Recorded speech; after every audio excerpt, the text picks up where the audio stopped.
Hello বন্ধুরা, গরমে হালকা মাছের ঝোল খাবেন, তাতে পেট শরীর দুটোই ভালো থাকবে। আর আমরা জানি বাঙালি মানেই মাছের ঝোল খুব পছন্দ করে।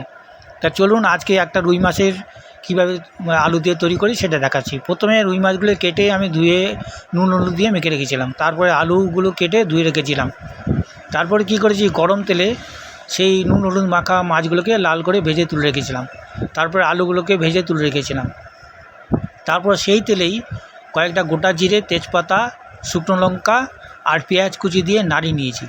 নাড়ানোর পর তারপরে দিয়েছি কাঁচা লঙ্কা, আদা, জিরে বাটা, সেগুলো ভালো করে নাড়িয়ে নিয়েছি। নাড়িয়ে নেওয়ার পর সেই ভেজে রাখা আলুগুলো দিয়ে দিয়েছি। তারপরে দিয়েছি নুন, হলুদ আর সামান্য একটু চিনি। সেটা নাড়িয়ে পরিমাণ মতো জল দিয়ে 5-6 মিনিট ঢেকে ফুটিয়েছি। ফোটানোর পর সেটাকে তুলে সেই ভেজে রাখা মাছগুলো দিয়ে দিয়েছি। মাছগুলো দেওয়ার পর আরও 4-5 মিনিট ফুটিয়েছি। ফোটানোর পর নামানোর আগে দিয়ে দিলাম মাছের ঝোলের মশলা। আপনারা কুচি কুচি ধনেপাতা দিতে পারেন, তাতে অন্যরকম স্বাদ হবে। তাহলে তৈরি হয়ে গেল হালকা আলু দিয়ে রুই মাছের ঝোল।